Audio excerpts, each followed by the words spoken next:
from 1956. One of the better recordings Gil Zilkha received right towards the end of his life. And like Gilels, he had this wonderful tone, wonderful color, wonderful imagination. He had a wonderful lyrical quality that he brought. And so you have some overlap, but then you also have some pieces that you don't have in the Gilels set. For example, you have the March of the Dwarves, this really cool little if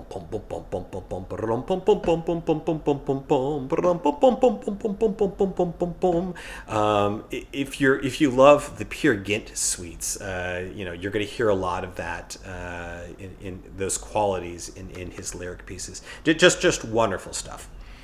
All right. Now we come to turn of the century American composer Charles Ives. Wow, what a character Ives was. And this piece of music in particular, this is the Concord Sonata that he wrote I think right around 1915. So again, we're talking about, like Debussy's Preludes, Stravinsky's Rite of Spring, a lot happening at this time in music, a lot of changes. And Ives is, of course, no exception. This sonata is in 4 movements, and the reason it's called the Concord Sonata is for Concord, Massachusetts, which was the hub of American Transcendentalism. And each of the 4 movements is named for a leader in that movement. So you have Ralph Waldo Emerson, then you have Nathaniel Hawthorne. Those 2 movements are particularly dramatic and stormy. Often there's not even a bar line. It's just a lot of, kind of crazy things happening everywhere. And then you get to the 3rd movement and you have the Alcotts where it kind of settles down a little bit.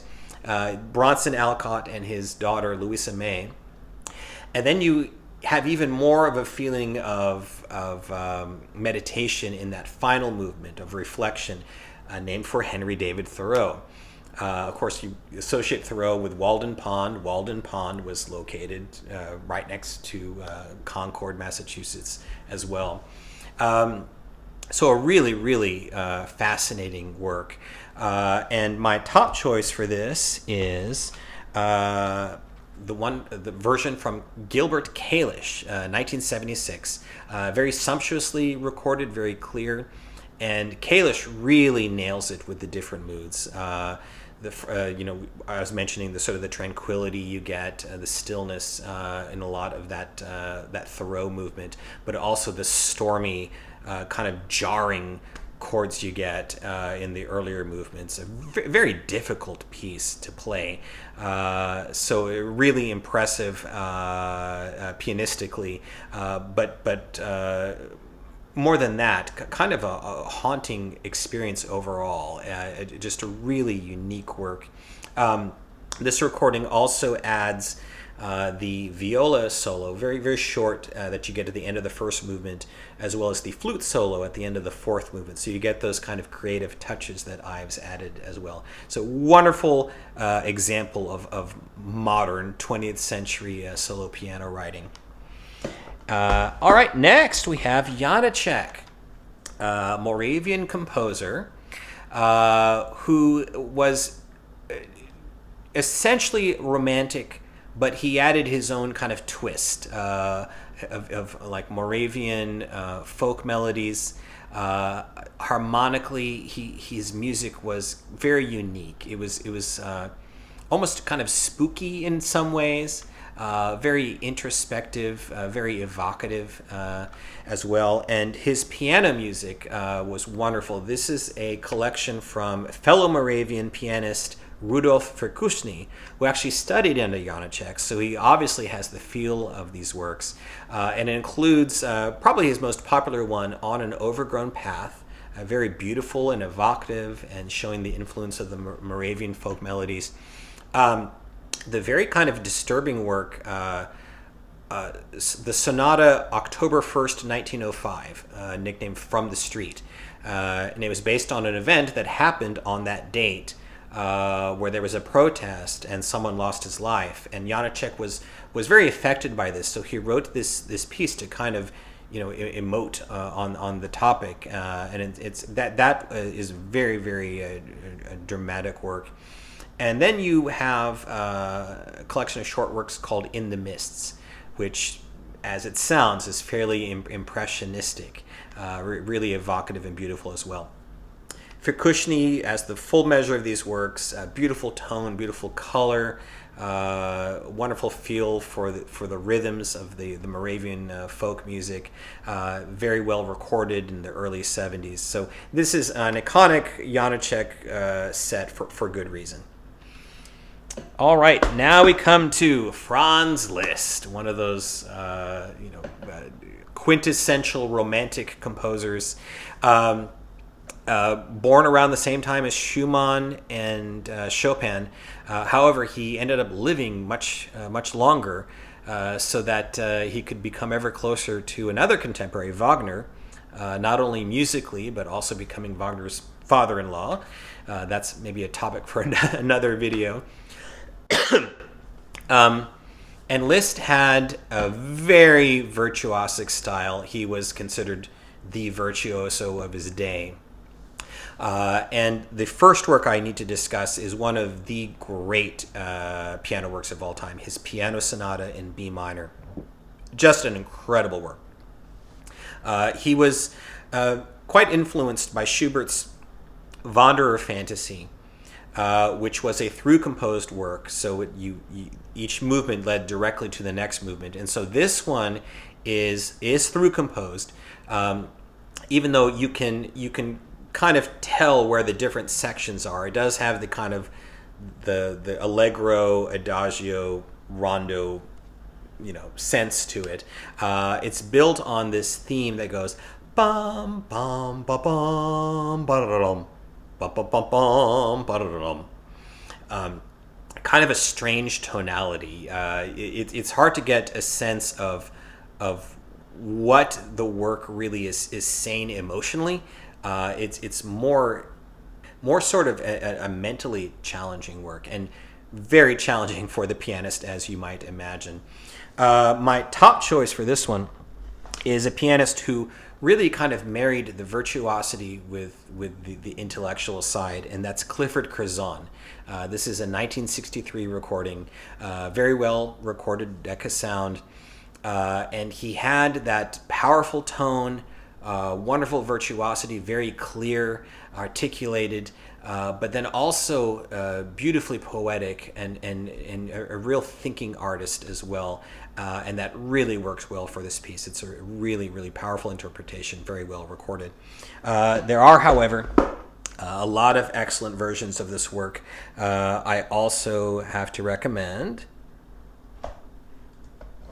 this very famous version from 1971, coupled with her debut recital, Martha Argerich. As you might expect with Argerich, it's very strong and powerful and virtuosic, but very impassioned too. She just goes for it, really does. And this is definitely not a version you're going to want to miss either. Very well recorded. Also, I want to recommend another iconic version from 1970, Claudio Arrau. Very romantically phrased, very powerful sonorities, beautiful legato playing, always a very searching artist, very, very emotional, very, very sumptuously recorded, and just a really powerful version. So this is one you're not going to want to be without either.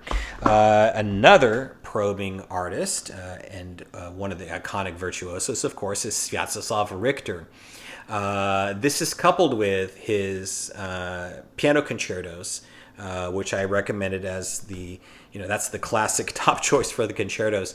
The piano sonata was not recorded around the same time in terms of like being a studio recording. This is actually a bootleg live recording from 1966 that was released later on CD. So it's not ideal in terms of sound quality. It's a little bit noisy.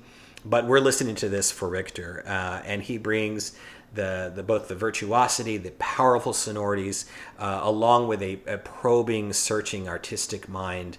It's really, really thrilling. A couple of more versions. One is from Vladimir Horowitz, 1932. You can also find this on EMI. This is an issue from Naxos.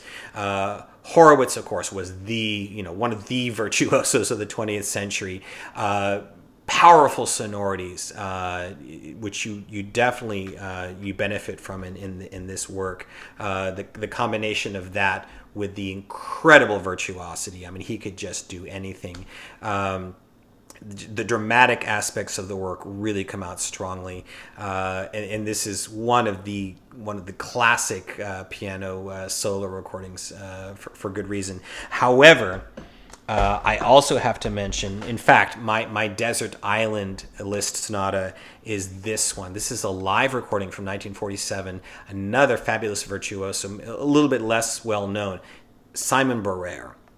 This is recorded in Carnegie Hall, and it is just off the charts. It's not only virtuosic, not only powerful, not only creative and imaginative, but there's a sense of spontaneity to it. Maybe because it's a live recording, but it's really jaw-dropping at times. Just really illuminates the work. It is a little bit noisy. It's not ideal sound quality, unfortunately. But if you love the Liszt Sonata and great piano playing, this is really one of the great piano recordings of all time. Okay, so that's the piano sonata. Now, oftentimes you'll see these little Liszt works that are coupled with in other places. Some of even the ones I just showed you, like for example, Clifford Curzon here includes the Liebestraum number 3, I can never pronounce that, the Nomenreigen. But if you want the most popular of these all collected together, we have this digital recording from 1982 from Jorge Bolet. It includes maybe the most famous short work, the Liebestraum number 3. Bum, bum, bum, bum. Ba bum ba boom ba bum bum. Maybe an atypically slow meditative work for Liszt, but not to worry. We also have some dramatic works like the Mephisto Waltz number 1, which is very exciting, as well as Funerales, which is quite grim, as you might expect. And then we have the Campanella, which is a piece that a lot of people will recognize. It's like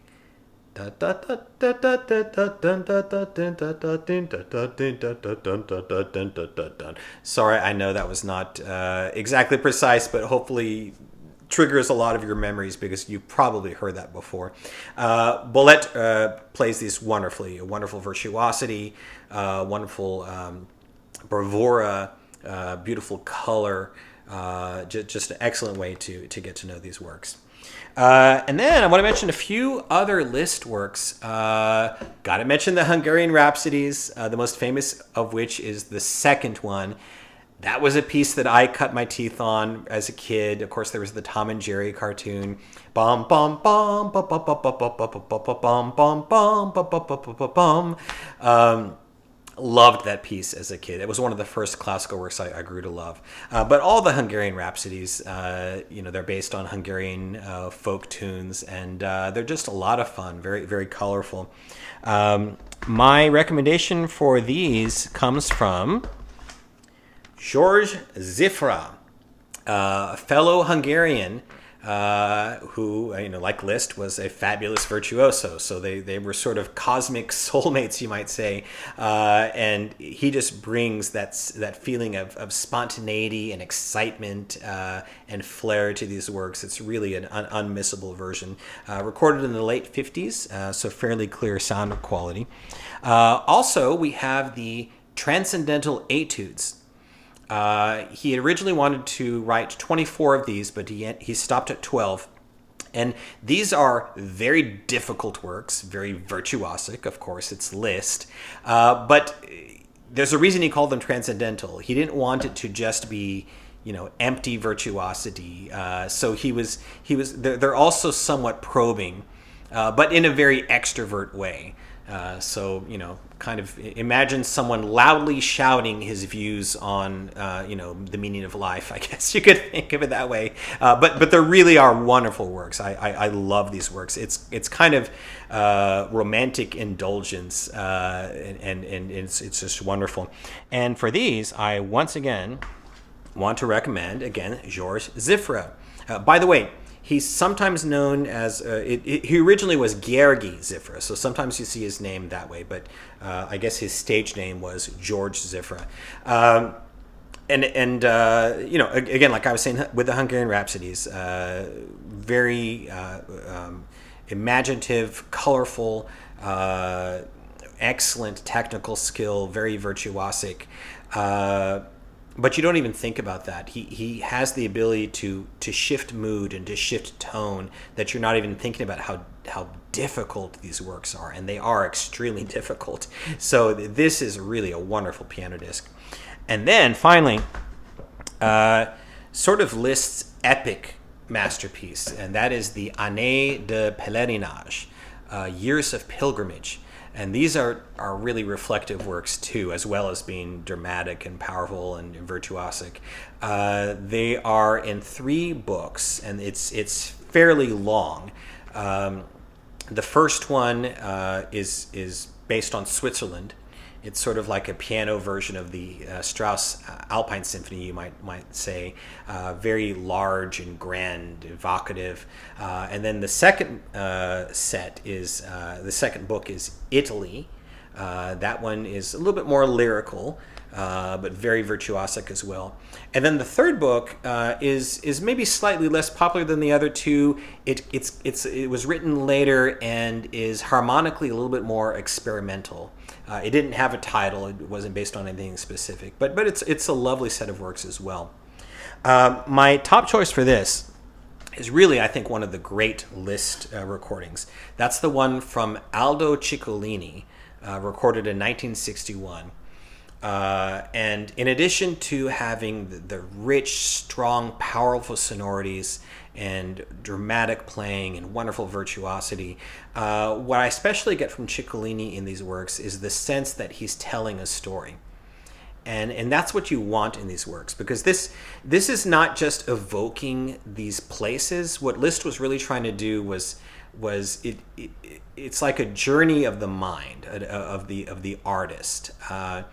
And you really get that sense with Ciccolini, in addition to incredible playing. Listen, for example, to the end of Italy, just fantastic, just really exciting. So just wonderful all around. I really can't recommend this particular recording enough. Okay, so that's Liszt. Now we come to Felix Mendelssohn. Contemporary of Liszt, very different, of course, much more conservative, kind of classical in his style, and you certainly see that in his own set of 48, you might say, except these were not 24 preludes in 2 books. This was 8 books of 6 works each. And the songs without words is what they were called. And they are exactly what they sound like. They're very song-like and lyrical, but they're just for the piano. And these works are comparatively more simple. They don't have this grand purpose or philosophy. But there's something to be said for that. Sometimes, even as a listener, it's nice to not have. There's like that line from Amadeus with the emperor saying, too many notes. The mind can only take so much. Well, that is true sometimes, and especially we're talking about Liszt. When you come to Mendelssohn's Songs Without Words, it is nice to have that sort of peaceful tranquility, and it really is that kind of a listening experience. Probably the most famous of these little works is the last one of the 5th set, which is called Spring. Dum ba dum bum bum bum bum bum bum. So very kind of light and playful, but just really a nice set to put on, I think, especially when you're kind of wanting something a little bit more relaxing. And my top choice for this one is from Daniel Barenboim from 1973. Very well recorded. And Barenboim he's always had that beautiful touch, a sort of a smooth sumptuousness to it. That really, I think, works well for these works because it really accentuates that kind of peaceful, not as heavy quality.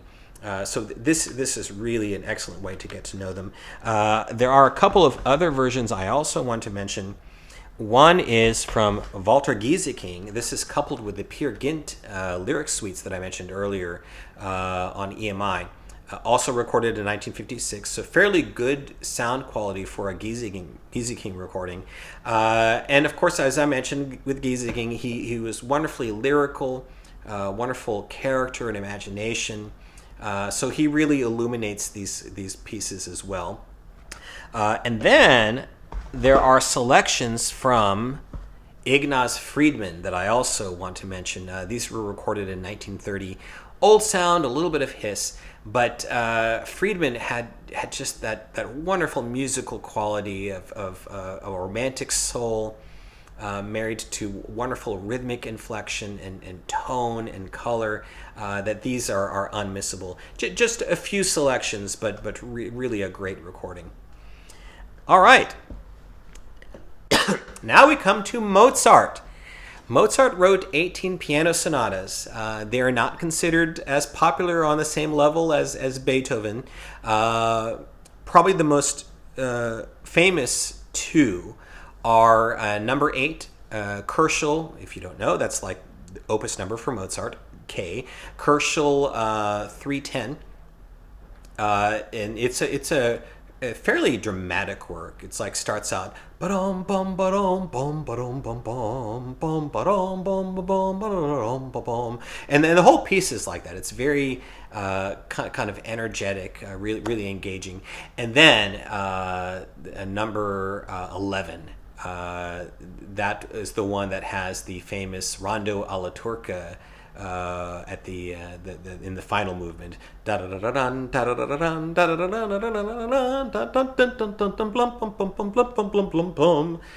know that wasn't perfect, but hopefully you recognize it from that. It also has a beautiful opening movement, very kind of mellow, just gorgeous. And my top choice for these two sonatas is the recording from Murray Pariah from 1991, coupled also with number 15. And Pariah, as we know from his Mozart concerto recordings, he was a wonderful interpreter of the classical repertoire. Beautiful grace and touch and tone and balance, and excellent finger work as well. Very beautifully recorded, so you can't go wrong with this.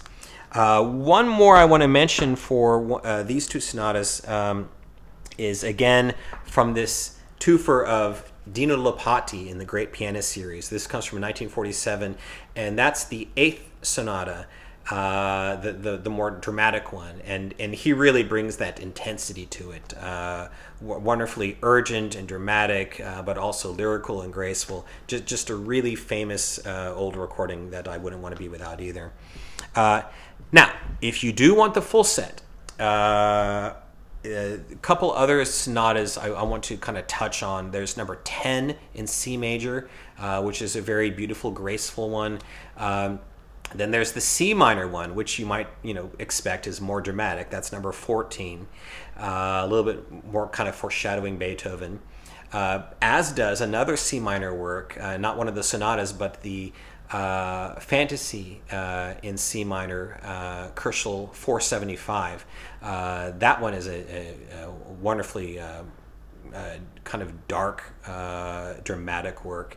And then there's the cute little number 16, Facile, which has that famous opening. Dun dun dun dun dun dun dun dun dun dun dun dun. So obviously with Mozart, you kind of have a mix between he's kind of tending towards the more dramatic in some ways, but then there's the kind of more light and classical as well.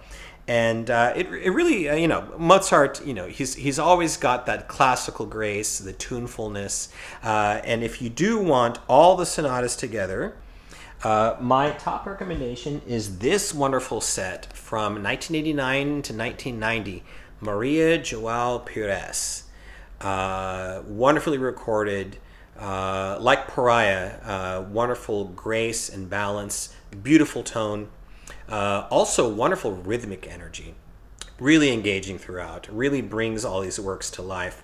Just a gorgeous, engaging set. Also, we have this mono set from the early 50s from Walter Gieseking. Not as good sound quality, of course, but Gieseking was such a consummate artist, so imaginative, so many artistic insights that he has in these works, wonderfully lyrical as well. So this is a set that I also would not want to be without. And then finally, before I leave Mozart, I want to mention another pianist that was known for his concerto recordings, Edwin Fischer.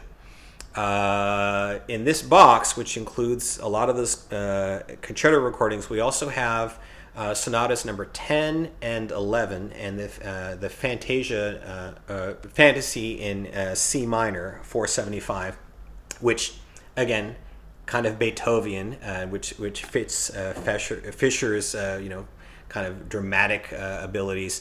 The Rondo alla Turca is taken quite fast, and it's very exciting. There's kind of a flub at some point, but you don't even care because it's so exciting, and also that beautiful opening is wonderfully done. Fischer was just such a consummate artist and had such great imagination, color, and shading. These are not ones I would want to miss either. Of course, it is dim sound. It's from the 30s, but still recommendable for the artistry. Now we come to a Russian composer, late 19th century, Modest Mussorgsky. He is probably most well known for Pictures at an Exhibition, which he wrote due to the sudden death of his artist friend. And so he wrote this work that depicts the experience of going through an exhibition of paintings. It's most well known for its orchestral version, which was actually orchestrated by Ravel. We're going to cover the original solo piano version that Mussorgsky wrote. And one thing to keep in mind about this is that this isn't just a simple evocation of what it's like to view different paintings. If you listen to the work, this is not like any experience I've ever had going to an artist gallery. There's obviously something more to it. It's really a personal journey, and there's a lot of emotion built into it too, an emotional undercurrent, I would say. Wonderful work, of course. I think listening to the piano version is important just to know more about what was originally in Mussorgsky's mind, and maybe even to take a little bit of that orchestral splendor out so that you do see it more as a sort of a personal journey. My top choice for this work is Mikhail Pletnev, very well recorded, 1989. And Mikhail Pletnev really does give us that personal sense, because in addition to the powerful tone, the virtuosity, the dramatic phrasing, he also gives us an extra element of depth, the different colors that he brings into it. It's a really multi-layered interpretation and really a wonderful way to get to know this work. Now, a couple of really iconic older recordings I must mention from two of the great pianists of the 20th century. One is this very famous recording from 1958, Sviatoslav Richter, recorded live in Sofia. And it is just incredibly powerful and very intense. He very famously flubbed a note towards the beginning, and then it was, you almost get the sense that he was inspired to just really even concentrate harder the rest of the way, because it's a really intense performance, as you expect from Richter, very virtuosic, very powerful, but also very probing as well, and just a really iconic interpretation that you won't want to be without. And then we have a recording from. Oh, by the way, before I leave Richter, I want to mention that he also. This recording is also available in one of these great pianist twofers, and the benefit of this one is it comes with the 3 Prokofiev war sonatas. We're going to discuss those in just a bit, so you can get this in different ways. The other recording I want to mention is from Vladimir Horowitz. This is live in Carnegie Hall in 1951. It's actually better recorded than the Richter. It has a little bit more presence and fullness, and this is just incredible. There's the massive sonority and power, but also really a creative interpretation, wonderful different shades of color that he brings to it. Horowitz just had that ability to, he didn't just pound away. It was the particular touch that he had this depth to it. And really, I mean, you listen to this and you wonder, who needs an orchestra when you have Horowitz? It's just really impressive and really a really moving performance as well. Definitely one that I would not want to be without. All right, now we come to Sergei Prokofiev and the War Sonatas, written or nicknamed that, as you can imagine, because he wrote them during World War II. They are sonatas numbers 6, 7, and 8, and they were actually written as a response to the Stalinist purge, where Stalin was, just sort of cracking down on artistic freedom. And one of Prokofiev's friends was actually arrested and murdered. So this affected him deeply. And these 3 works are fairly disturbing. They just go in all sorts of different directions, shifting tonality, very restless. Number 6 is very dramatic. It's a cyclical work. Then number 7, it's a little bit more compact, very dramatic as well. It might be the most popular of the 3, actually. Has this kind of cool slow movement that's kind of shifting in tonality as well.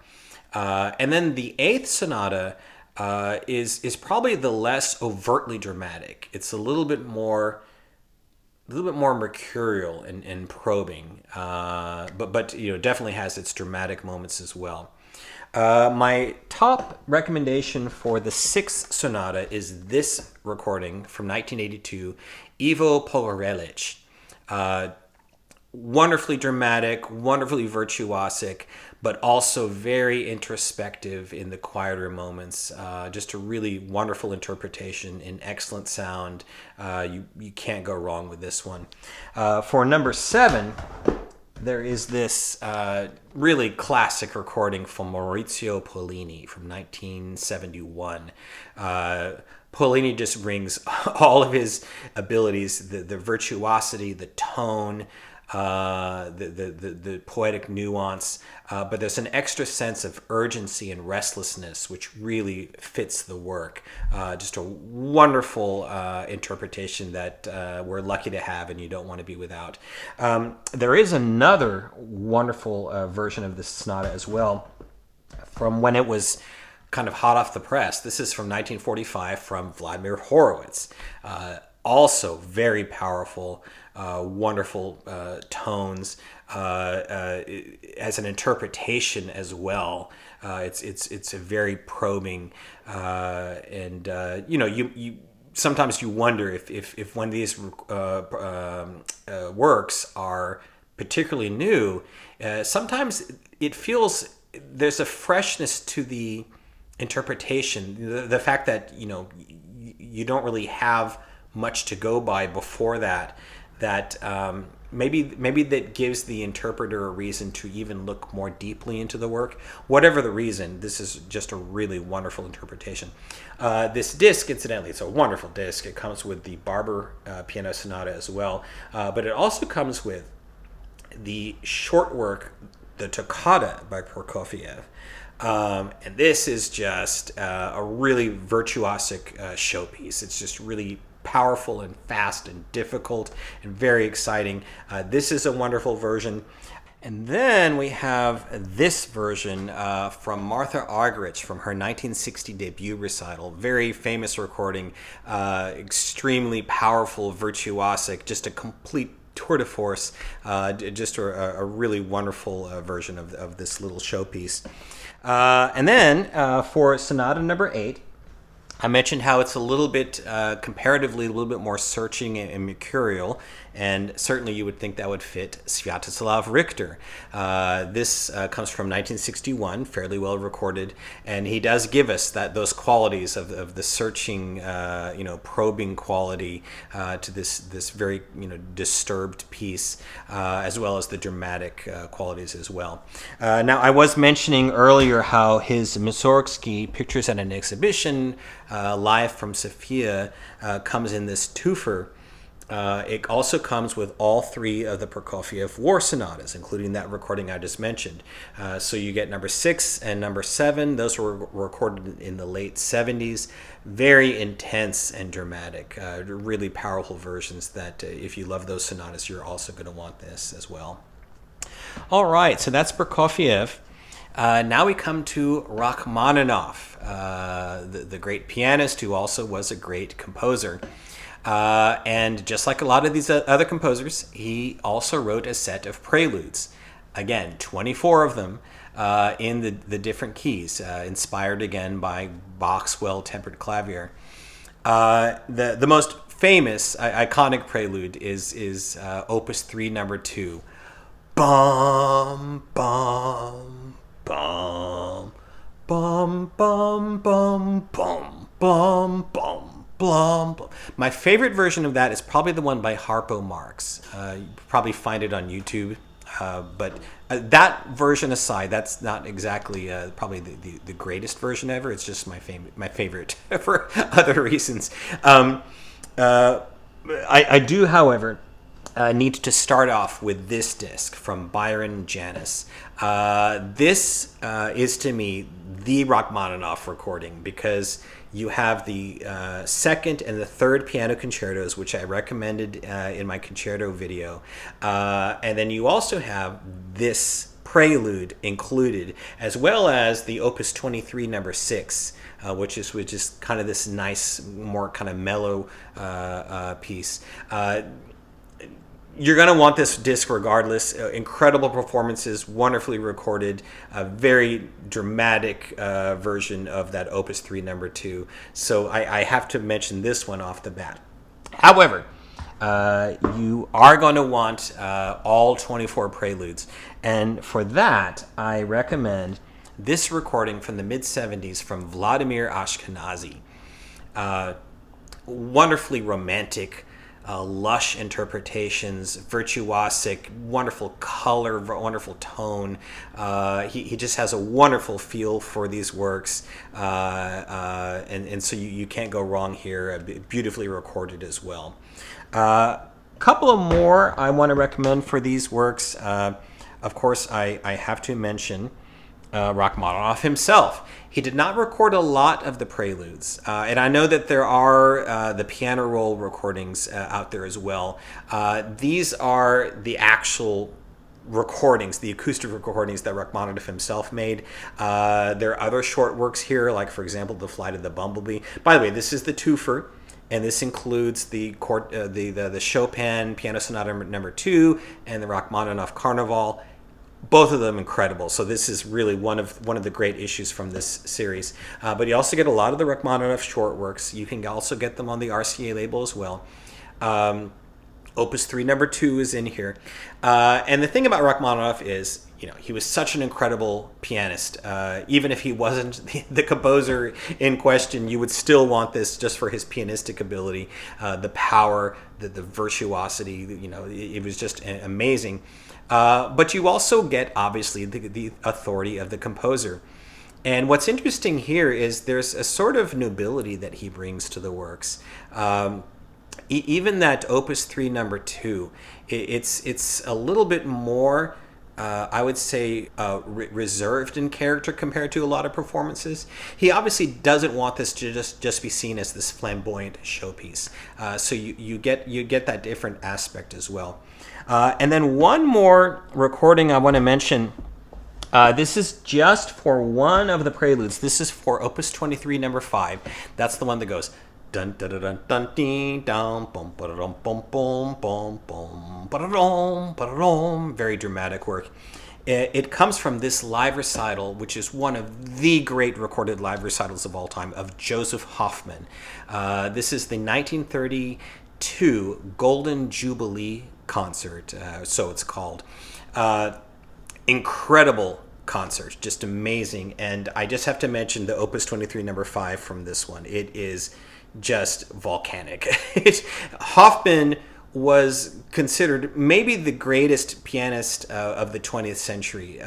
He just had incredible technical skill, just off the charts. Even Rachmaninoff was envious, and just wonderful creativity as well. And this is just an incredible version of this prelude. Okay, so that's Rachmaninoff. Now we come to Maurice Ravel and his masterpiece, Gaspard de la Nuit, Gaspard of the Night. He was the keeper of the night, a Persian character. And it's a very kind of creepy piece, very evocative, kind of dreamy. It's in 3 movements. The first movement, Ondine, is about this water nymph who's singing in the depths of the water, and it has that evocative feel to it. Then the second movement, Le Gibet, is about it's this body hanging in the desert. So it's got this feeling of desolation, of kind of, barrenness to it. And then the third movement is the most virtuosic. It's Scarbo. It's basically depicting where you're lying in your bed, and there's this creature who's terrorizing you in the night. So these flourishes of drama as he visits you in your bed. It's kind of a creepy, scary movement. But a really wonderful work in terms, again, like I was saying about Debussy, the impressionist, more evoking things with the instrument rather than following this more kind of structured, the traditional harmonic progression forward. My first choice for this work comes from Ivo Pogarelic. It's coupled with that wonderful Prokofiev 6 that I mentioned earlier, also in 1982. Wonderful, beautiful color and tone, very probing, poetically, dramatic and virtuosic, very evocative, wonderfully colors the different moods of the work.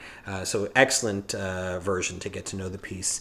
Also want to mention, we mentioned this for the Ravel Concerto, Samson Francois, coupled with the Gaspard de la Nuit. Very dramatic style Francois had, very, very emotive and assertive, flamboyant even. Obviously had close identification with Ravel. That last movement is particularly intense and dramatic. So this is not the version I'd want to be without either. Comes from 1967, pretty well recorded. Also have one from Martha Argerich. Brings her customary virtuosity, strong tone, very impassioned, very colorful, good sound from 1974. So that's an excellent version as well. Have to mention this live concert from 1959, recorded in London, from Arturo Benedetti Michelangeli, again a pianist that we mentioned with the Ravel Concerto. This is just a wonderful interpretation, really evocative, kind of transports you to this different world where it feels like you're there, experiencing all these evocative feelings that Ravel is bringing out of the work. Michelangelo was one of those artists who was so technically skilled. that it felt like he could just do anything. And so when he was, in the zone, especially in live recordings, his creativity would come out. And this is just really, really gorgeous and exciting as well. And then finally, I have to mention a pianist that we associate with Debussy, of course, Walter Gieseking. These are mono recordings from the early 50s. I don't know if it's complete, but it's a lot of Ravel's solo piano works.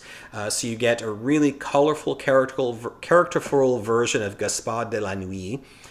You also get works like Miroir, which is a 5-movement work, which Ravel was using to, he dedicated to different fellow French avant-garde artists. The most famous movement is number 4, the Alborado del Gracioso, based on Spanish themes. It's most well known in its orchestral version. Very colorful work. And then the small work Jeu d'eau, which translates to water games. It's really evocative, playful, evocative of the water. That's really wonderful too. There are a couple of other versions of that, actually, I want to recommend. One is, again, from Martha Argerich's debut recital in 1960. This is just wonderful poetry, very, very beautiful. And then from Alfred Cortot. Included in this twofer that I recommended earlier under his Chopin etudes. Wonderful character and color. 1923 recording, but actually fairly clear considering it's 1923. I mean, there's hiss and crackles, but you can definitely hear the piano and you can hear the tone. All right, so that's Ravel. Now we come to Erik Satie, who also was in Paris around the same time as Debussy, and what an interesting character he was. Very minimalist, with at least his most famous piano works, the 3 sets of works, Gymnopédie and Nocienne. Most famous, of course, is Gymnopédie number 1. Bum bum bum bum bum bum bum bum bum bum. Very famous, beautiful work. Nocienne is also gorgeous. Similar kind of minimalist style. A style it's not very emotional, but it is in a way, because in its simplicity. It kind of puts you into this kind of reflective state. They're really unique works from a very unique composer. He has other works too that have these kind of kooky titles. Some of them actually have a little bit more animated and energetic. But those 2 suites are definitely his most well known.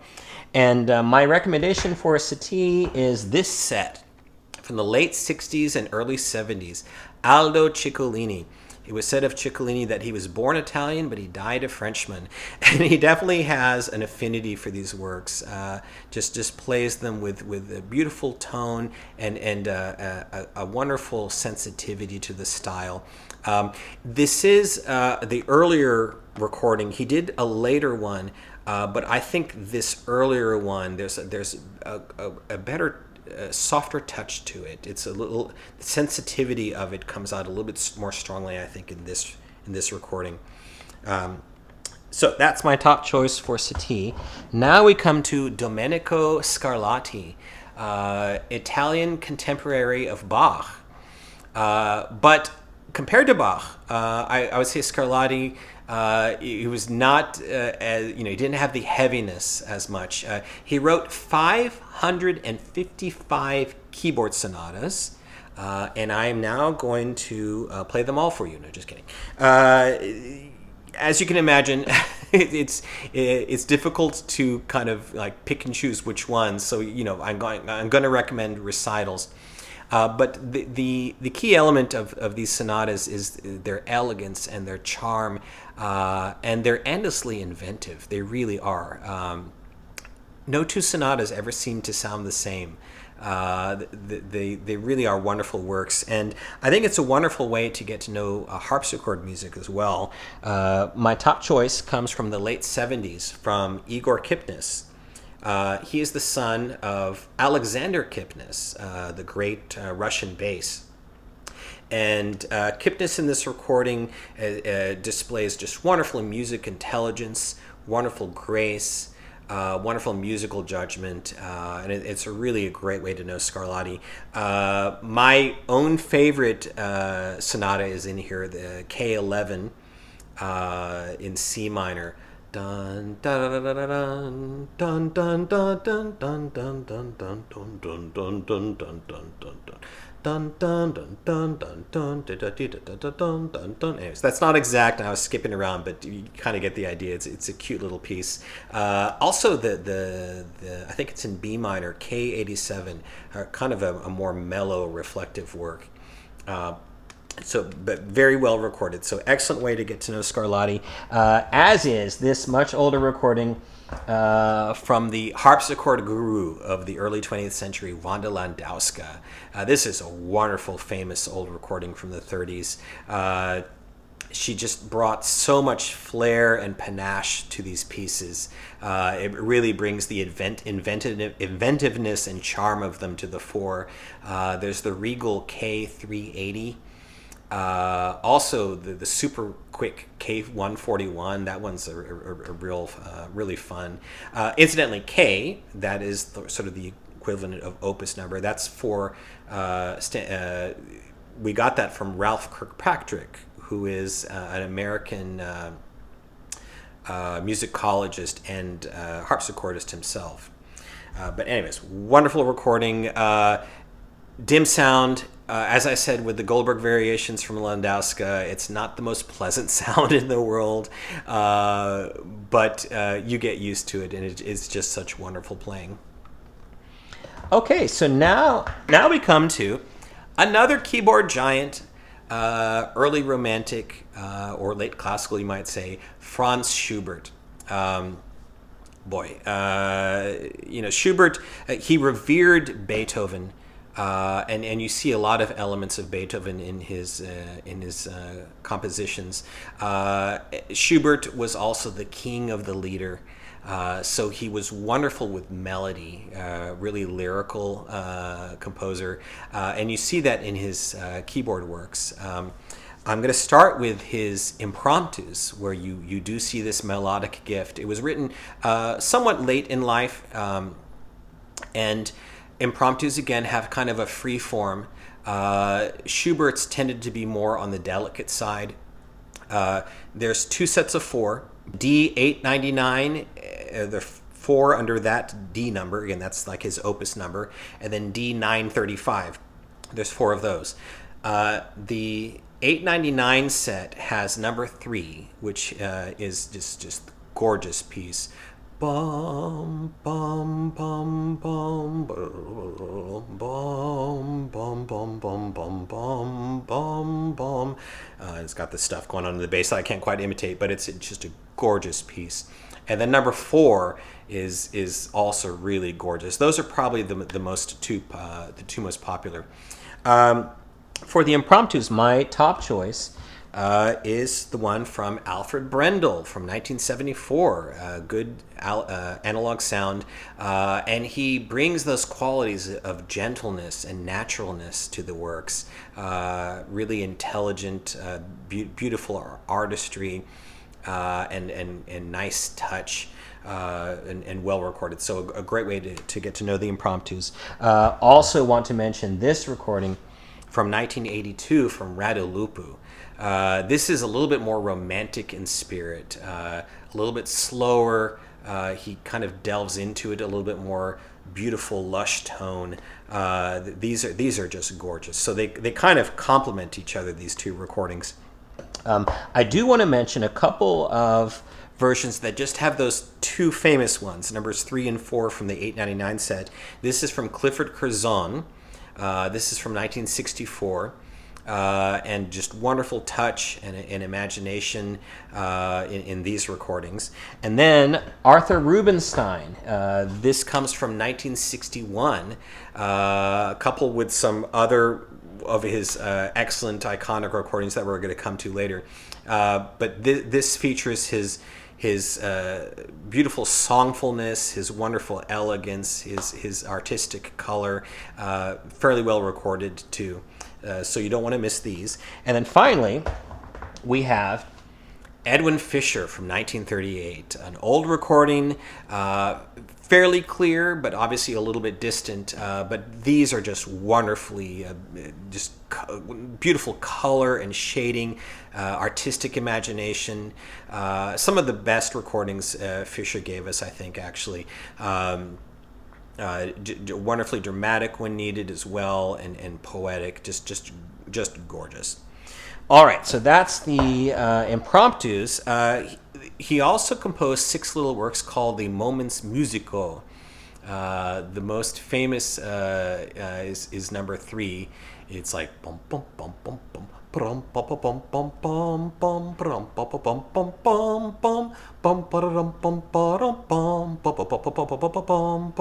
Hopefully you got it from my singing there, but these are a little bit lighter, kind of varied little works. And my top choice for these is going back again to Clifford Curzon from 1971. Wonderful rhythmic buoyancy in these works, as well as consummate musicianship and beautiful tone and touch. And then I also got to mention for this one these recordings from 1937 from Arthur Schnabel. As you would expect, wonderful character and shaping and colorful and imaginative 1937 sound. It's actually not too bad, fairly clear, but Schnabel just brings an extra bit of imagination to these that you don't want to be without either. Okay, so now we come to one of Schubert's masterpieces, the Wanderer Fantasy. As I mentioned when I was talking about Liszt, this was a piece that he really admired. He kind of copied the through composed element of it in his sonata. And it's a real tour de force of drama and virtuosity and different moods as well. And so it's really one that it's kind of a beast for a pianist to tame. And maybe not surprisingly then, my top choice is one of the few pianists that you could imagine could tame the beast, and that is Sviatoslav Richter. This is a very famous 1963 recording. It has different couplings. This one is with the Dvorak Piano Concerto. But this is one of the most famous recordings that Richter left us, which is saying a lot. And it just combines those elements of power and introspection as well. He really knows how to vary the moods and to make sense of the work in a way that really is really captivating. It's a really wonderful interpretation, very good sound as well. Some other versions I want to recommend as well is this one, Maurizio Pollini from 1973. Very powerful and strong, amazing dexterity, a strong tone, a wide dynamic range.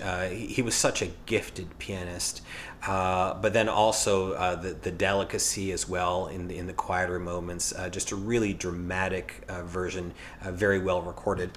And then I want to recommend as well another just fantastic Wanderer Fantasy from Arthur Rubinstein from 1965. And Rubinstein, I think in particular, brings a certain nobility and eloquence to the work. It starts out very dramatically. It's like bum bum bum bum bum bum bum bum bum bum bum bum. And Rubinstein he never sounds bombastic.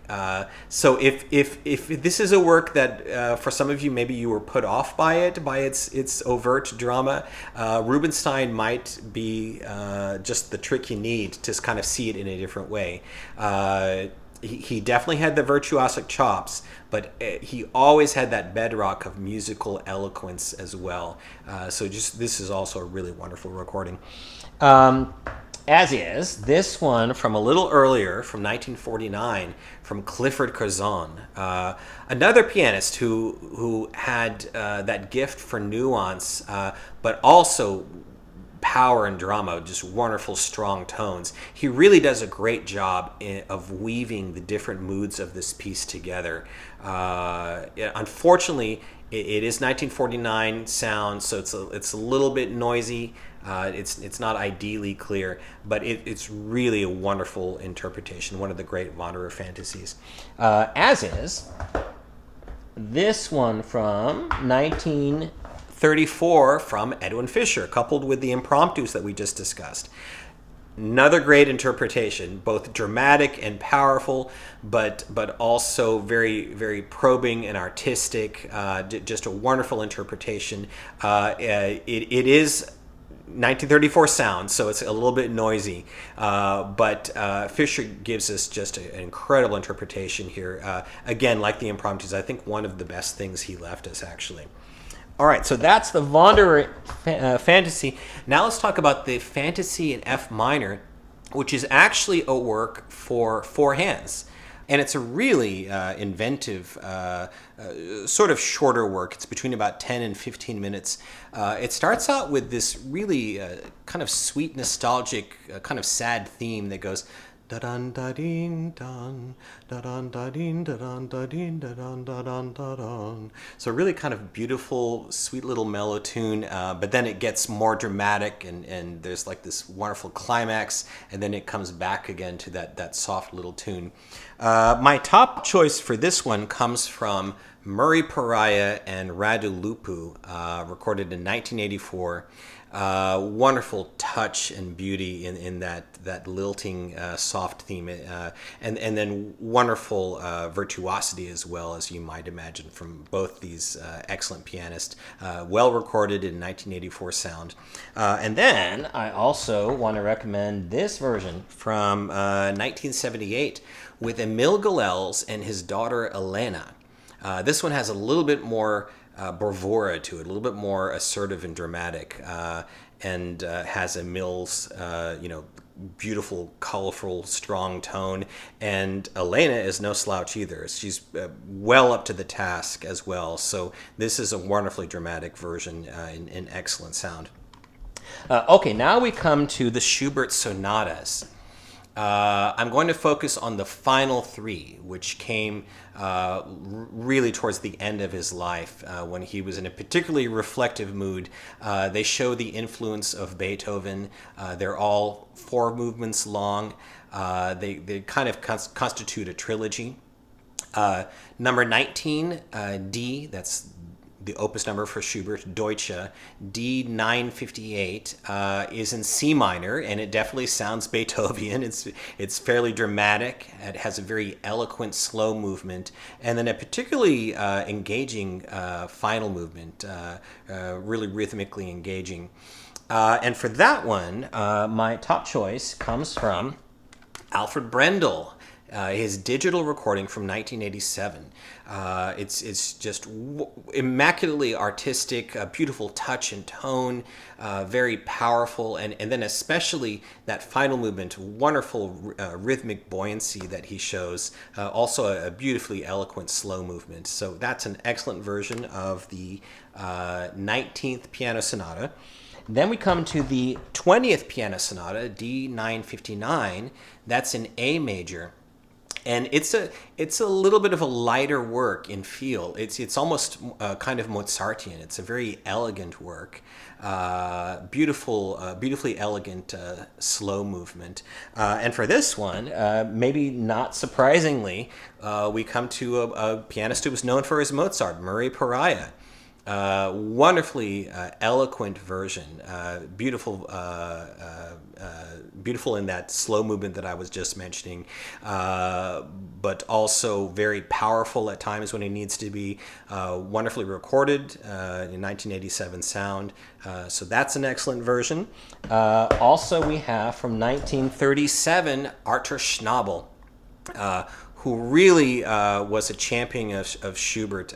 Really, these recordings are right up there with his Beethoven Sonata recordings. He brought wonderful character, wonderful insightfulness, the way he was able to build and sustain tension, as well as have this beautiful color and legato in the slower movements. Just wonderful version, fairly well recorded, even though it's 1937 sound. It's kind of clangy and distant, but you definitely hear it clearly. However, we come now to the final sonata, number 21, and this is really the one. This is that, for me, I think it may be my favorite piano sonata of all, and I'm not alone in that. It's definitely up there with, like, the Liszt sonata and the Beethoven Hammerklavier. Just a wonderful, iconic work in B flat major. It starts out with this tune that just kind of stays in your head. It's very slow and mellow. Bum bum bum bum bum bum, ba ba bum bum bum, ba ba bum bum bum bum bum. Really, really beautiful, and then it's developed and it gets very dramatic as the movement goes on. And then it's got this very slow, kind of melancholic, eloquent, slow movement. Followed by kind of a daintier third movement and a dramatic finale. A really, really wonderful sonata. And as it goes often with these masterpieces, you have a slew of wonderful interpretations. My top choice is actually one that comes in, if I can find it, it comes in digital sound from 1994. Stephen Kovacevic. It's an excellent interpretation, beautiful piano sound, very well recorded, and he really nails the contemplative character of those first two movements. He takes the first one fairly slowly, and it's just gorgeous. Just wonderful musical judgment between that and then when it gets more dramatic as well. Gorgeous slow movement. Wonderful rhythm in the final two movements. So an excellent interpretation if you're first coming to this work. But there are other really great ones. One is from Wilhelm Kempff, one of the famous recordings as well. And Kempff just brings that wonderful musical judgment, that beautiful golden tone of his. It's a very natural interpretation. He was always one, he never liked to force things. That's why he kind of kept his tempos at kind of a steady, a steady tempo. He didn't like to fluctuate too much between movements. So this one is fairly flowing. It's a very steady interpretation, but it's really beautiful, very insightful, and fairly good 1967 sound. So that's an iconic one. As is this one from Clifford Curzon, 1972. He takes the first movement a little bit faster, but it's fairly dramatic, but it's also poetic, as you would always imagine from Curzon. As you would also imagine, he does a beautiful version of that slow movement. The poetry, especially towards the end of it, is just really gorgeous. And then wonderful rhythmic inflection in the final two movements. Just a really wonderful interpretation. And then have to mention as well Arthur Rubinstein. This is another great one from 1965.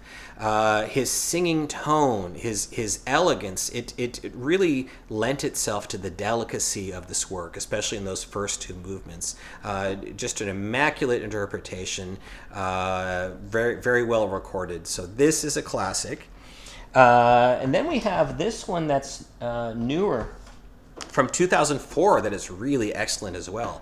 Leif Ove Ansnes, 2004, digital recording, beautiful tone, beautiful piano tone, very sumptuously recorded as well. And he just has excellent musical judgment. It's a very strong interpretation, wonderful in the dramatic sections, but also very nuanced. Just really impeccable from beginning to end. So you can't go wrong here. Next, we have a live recording from 1972 from Prague from Sviatoslav Richter. Now, this interpretation is one of those kind of mercurial Richter specialties. It's really slow, especially in that first movement. But then you get to the third movement, and suddenly it's like faster than the norm. But the thing is, he pulls it off. I don't know how he does it, because it really, if you're used to this sonata and you put this on for the first time, you're just like, whoa. But he sustains it. And it's very probing and beautifully imaginative, and it really delves into the different colors and shapes of the work. So this is really an unmissable interpretation as well. It is recorded live, so it's slightly noisy, but it's got fairly clear piano sound, but a very good version as well. And then I come to, last but not least, Artur Schnabel from 1939. This is probably my own personal desert island choice. I think I speak for probably a lot of people too, except those who hate historical recordings. They are out there, but this is just a wonderful interpretation. He weaves all the different elements, the dramatic, the poetic, the beautiful colors and shapes, just the way he paces it. It just really draws you in. Just a really indelible, timeless, really, interpretation of this sonata that you won't want to be without. Sound is actually fairly good. It was recorded in 1939, so compared to some of his earlier 30s recordings, it's a little bit less noisy and a little bit more clear. So excellent version. And then we come finally to Robert Schumann, the romantic of all romantics.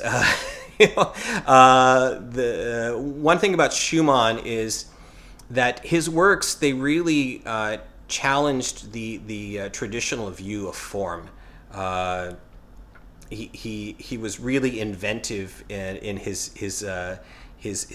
different works, the way everything was pieced together.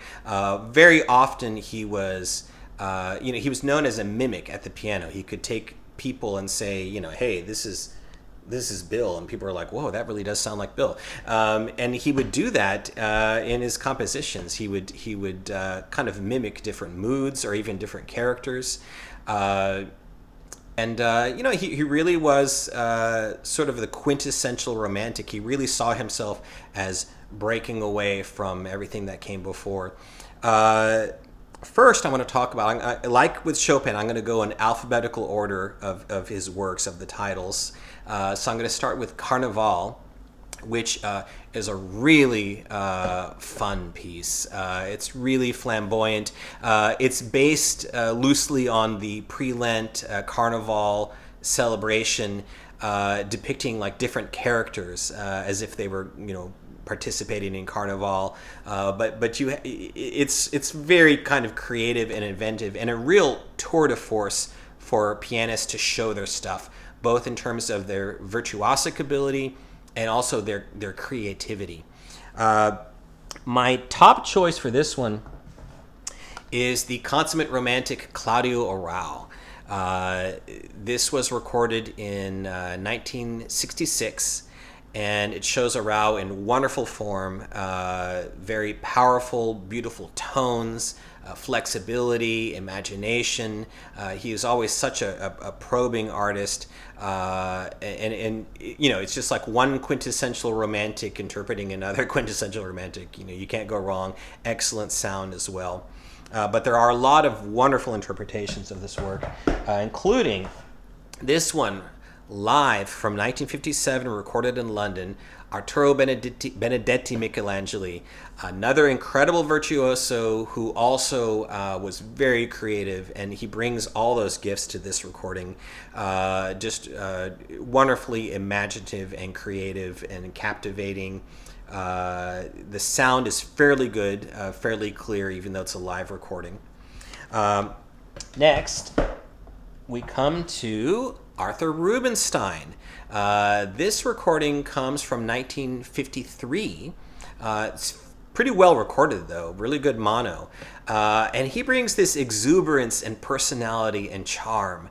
He also has the virtuosic chops. So wonderful imagination, and definitely one of the iconic Carnival recordings as well. Next, I want to mention Solomon. Do I have the right one? Yes, this is coupled with that Brahms Piano Sonata number 3. This is from 1952.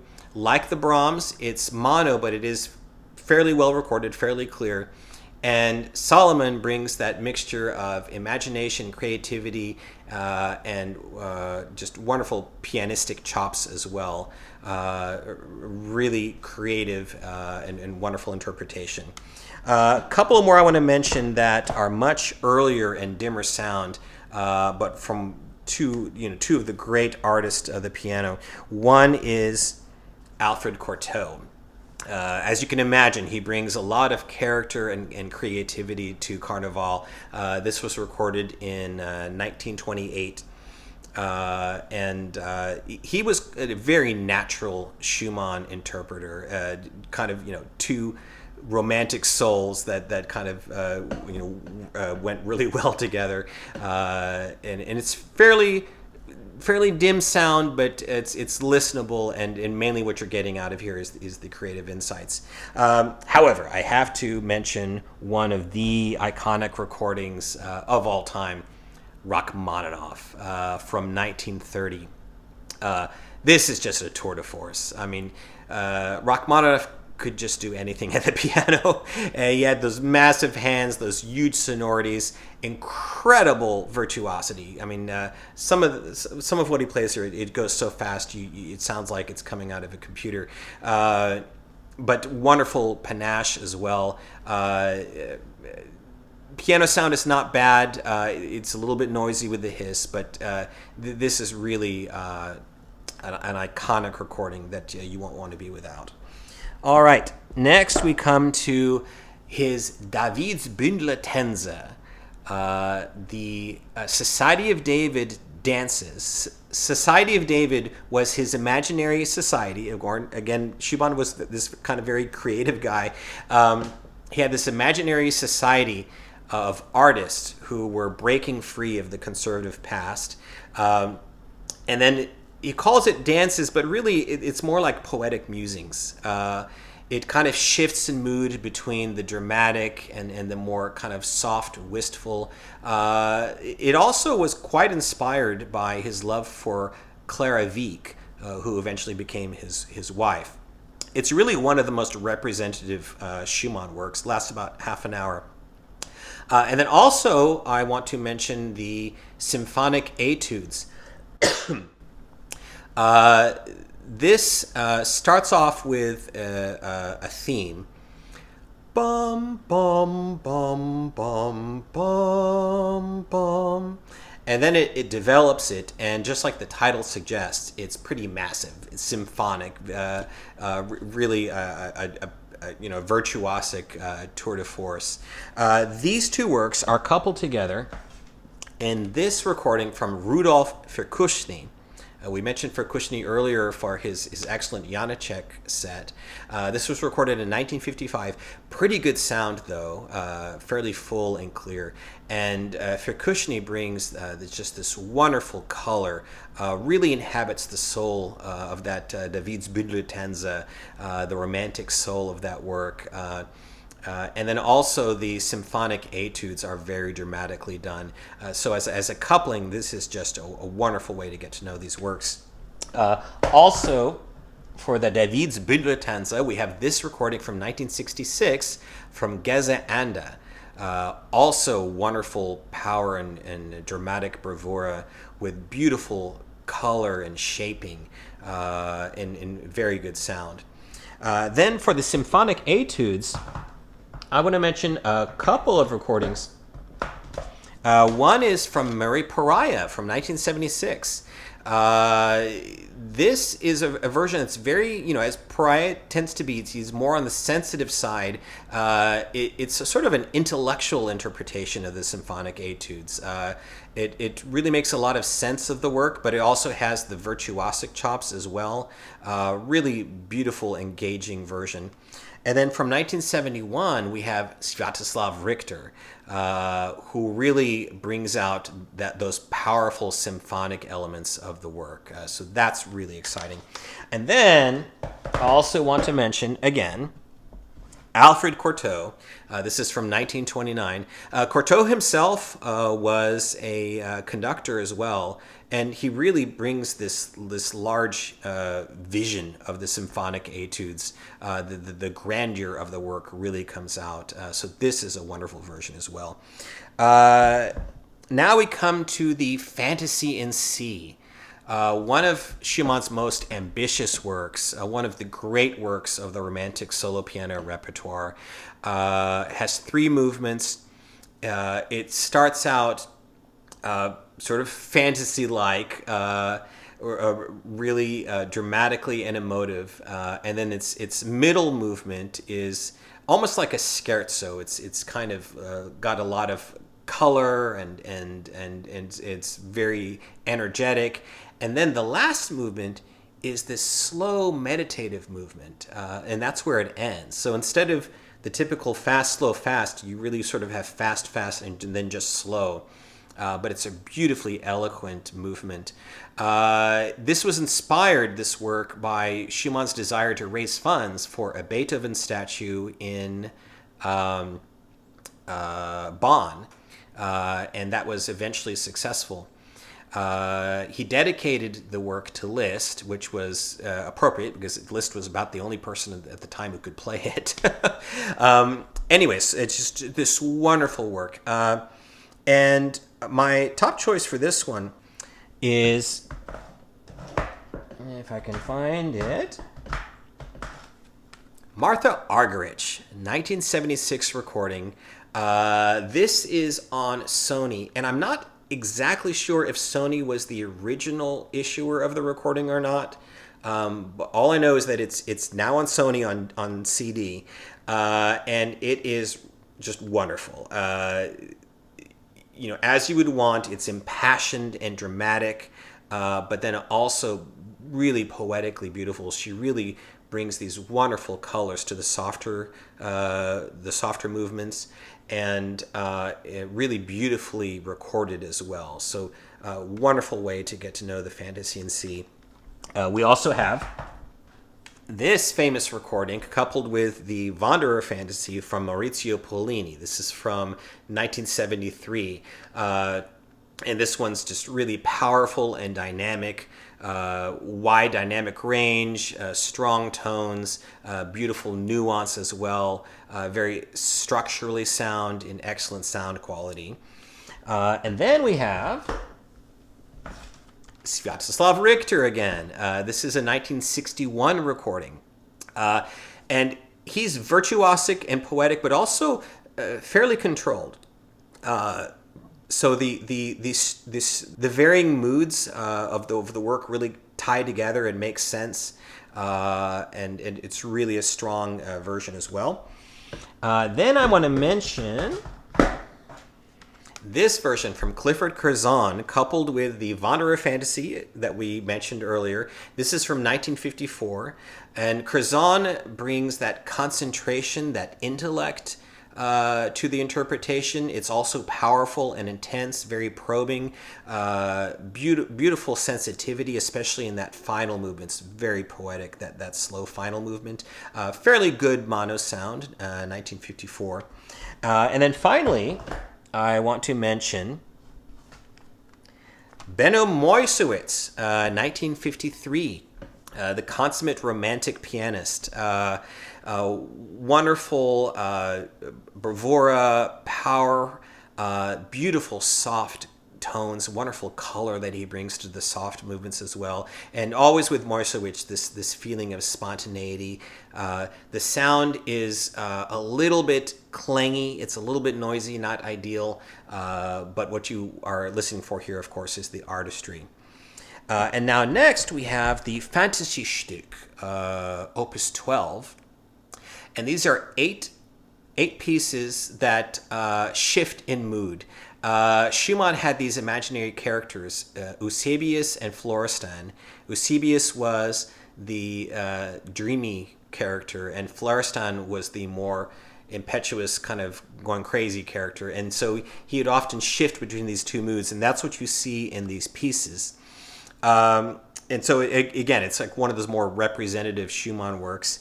And for this one, I recommend the Martha Argerich recording that's coupled with the Fantasy in C. So that's a real winner of a Schumann disc, recorded in 1976. And she just does a wonderful job of shifting the moods back and forth, bringing plenty of bravura and virtuosity to the more kind of going crazy parts, and then the beauty of tone and nuance to the softer sections.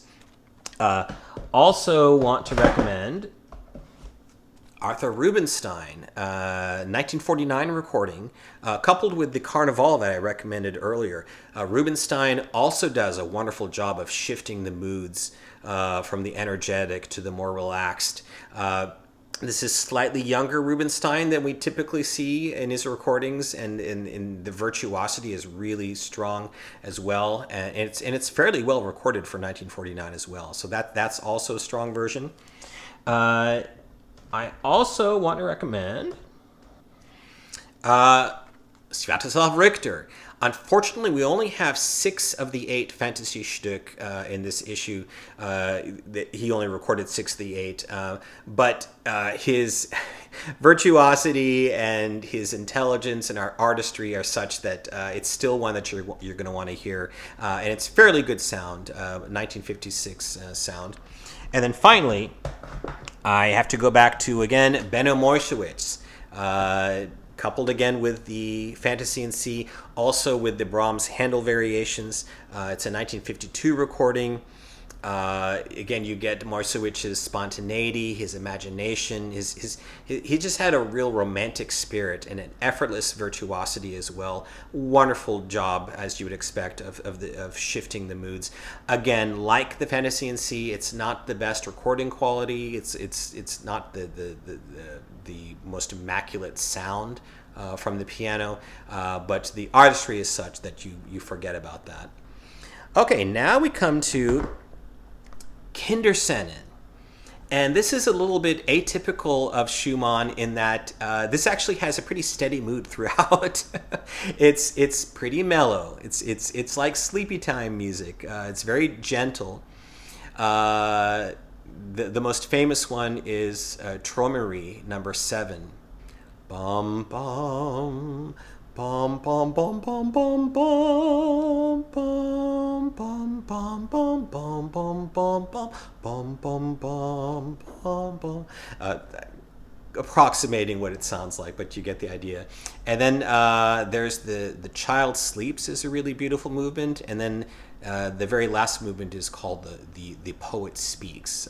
Really, really wonderful work. And my top choice for this, I go back to the coupling of Claudio Arrau, his Carnival. The Kinderszenen dates from 1974, and it's, again, that sort of immaculate romantic touch, the beautiful phrasing, beautiful tone, very well recorded. You just can't go wrong with Arrau. There are other versions I do want to recommend, though, including this famous one from 1962 with Vladimir Horowitz. Now, we think of Horowitz as the loud pounding, doing those war horse concertos, but he's actually very beautifully gentle in this recording. Wonderful legato, the smoothness between the notes, And he does bring that childlike simplicity to the work. It's a wonderful clarity as well. So this is an excellent choice. Next, I want to recommend a digital recording from 1993 from another great romantic pianist, Radu Lupu. Just gorgeous tones. Like Orao, just a consummate romantic pianist, and wonderful sensitivity as well, and legato playing and phrasing. So that's wonderful. Another one that we've already mentioned various couplings for is Clifford Curzon. The Kinderszene is recorded in 1954, and as you would expect with Curzon, his wonderful touch and delicacy really lends itself to this work. He was really tailor-made for it. The poet speaks is really eloquent, just really gorgeous.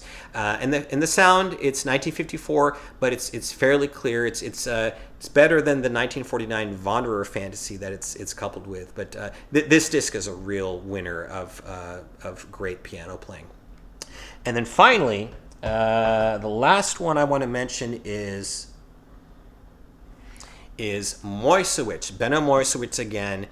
This is from 1930. It's coupled with his 1948 Chopin Preludes. So the sound is a little bit dim, but he's got wonderful flexibility in this soft music. It's just really immaculate and a wonderful interpretation. And actually the sound is fairly clear for 1930. It's not bad. So this is one you'll want to hear as well. Now we come to another one of Schumann's more ambitious works, one of his greatest works, Chrysleriana. It's based on the character Chrysler from E.T.A. Hoffmann, who is this kind of bipolar artist. Just really kind of manic mood shifts, and that's what this piece depicts. It's really at times virtuosic and just really powerful and just goes crazy, and then it has the most soft kind of more sort of reflective mood. It's really a wonderful work. And my top choice for this one is a recording from 1978 by a pianist who unfortunately we don't hear as much about because he died fairly young, and that's Yuri Egorov. He really does a wonderful job of playing up the shifting moods between the dramatic, the virtuosic, and the soft and poetic, beautiful tones. Also a nice, strong sonority in the more dramatic stuff as well. Just a wonderful version, a wonderful way to get to know Chrysleriana. I also have to mention this very famous recording from 1969, coupled with the Kinderszenen, Vladimir Horowitz. This is, incredible virtuosity as you would expect, a wonderful finger work. But what really is exemplary about this, in addition to that, is the reflective tone that he takes. This is just really immaculate in the softer sections as well, and to help with that, it's also excellent sound quality. So one of the classic solo piano recordings. Also have to go back to Radu Lupu, coupled with the Kinderszenen, again from 1993, really inhabits the largeness of this work. He was such a consummate romantic with that large, deep, colorful tone that he had, wonderful romantic phrasing, wonderful shifting of the moods as well, and in excellent sound. A few more. One comes from Wilhelm Kempff. He was a wonderful Schumann interpreter, and this is actually his 1956 recording. It's coupled in this Philip's great pianist twofer with his Brahms recordings that I mentioned earlier. Really, his consummate artistry comes out. He's also got the virtuosic chops, but in particular, this is just a real illuminating artistic interpretation. His beautiful singing tone as well, that helps. So this is really an unmissable version as well.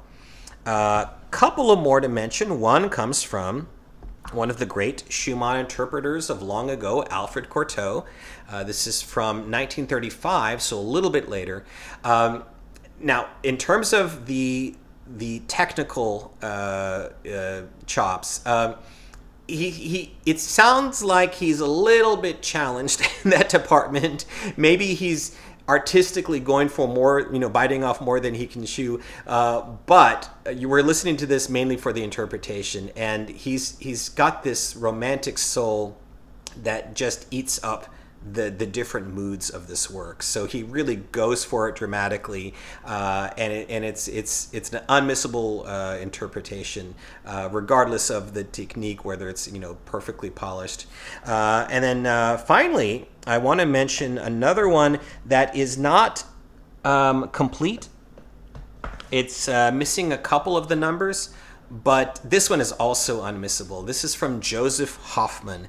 It comes from the 1938 Casimir Hall recital. A little bit noisy, not the prettiest piano sound from the recording quality, but oh my God, this his technical ability is off the charts. You could even say that he's showing off. But, would Schumann have minded if he was to hear playing of this caliber? He just goes off. He really does. And it's just really something to hear. So I have to include this as well as just a Kreisleriana version that you should at least hear. And then finally, we come to Waldszenen, which is maybe not considered quite on the caliber of the other works I've mentioned for Schumann. It doesn't have the shifting moods. It's kind of it's forest scenes, so it's a little bit more mellow. There's really beautiful final movement, and for this one I go back to, for my recommendation, fairly simple, Claudio Rao again. I already recommended the Carnival and the Kinderszenen. So his Waldszenen from 1974 is also gorgeous. Just beautiful tones, wonderful phrasing. You can't go wrong there. And in addition, I also want to mention Sviatoslav Richter. Wonderful imagination, wonderful tonal control. Comes from 1956, coupled with the 6 fantasy Stück pieces. So this is a real winner of a Schumann disc as well. Okay, so that's Schumann. A couple more composers to go. One of them is Scriabin, turn of the century Russian composer, very much avant-garde, very experimental. His Piano Sonata Number 5 is one movement long. It's about 10 minutes. He kind of progressed into one movement sonatas, and this is probably the most popular of them. It's a very mercurial piece. The tonality of it is shifting, and it's got these kind of jarring episodes of virtuosic splashes.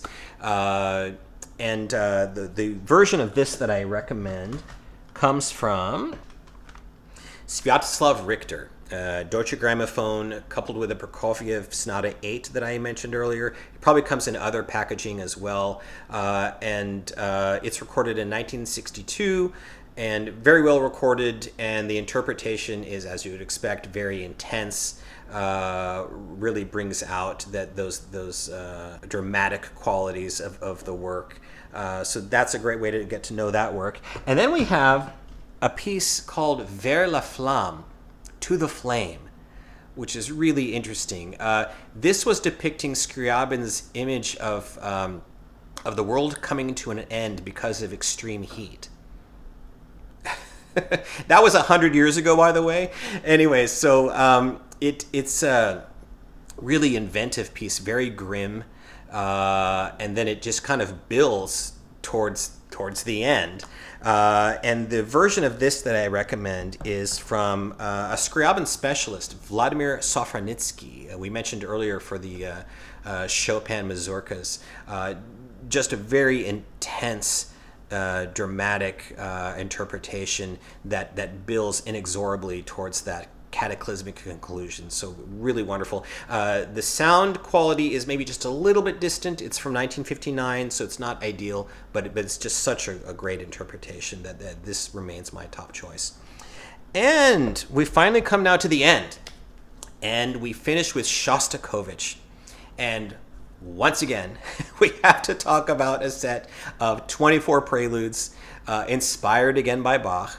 And it really does sound like Bach's, I mean, it really does carry some of the elements of Bach's music as well. It sounds like Bach kind of morphed into Shostakovich's musical language. It's a really wonderful set of pieces, varying moods and tones, and just really ingenious.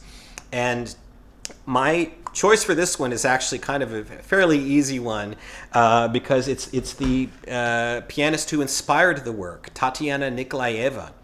Shostakovich heard Nikolaeva in a competition where she played movements from the Well-Tempered Clavier, which, she could play any of them by, just name one, I play it. And that inspired Shostakovich to write the work, and she almost was like a co-composer. He was consulting her throughout the time he was writing it. So as you imagine, she had quite a bit of authority with this work. She recorded it several times.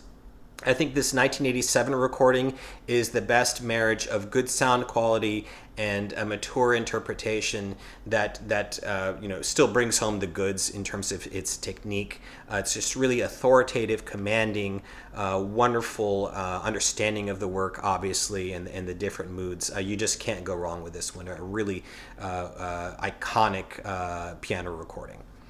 All right, so that is the final recording for this session, covering all the major piano and keyboard works.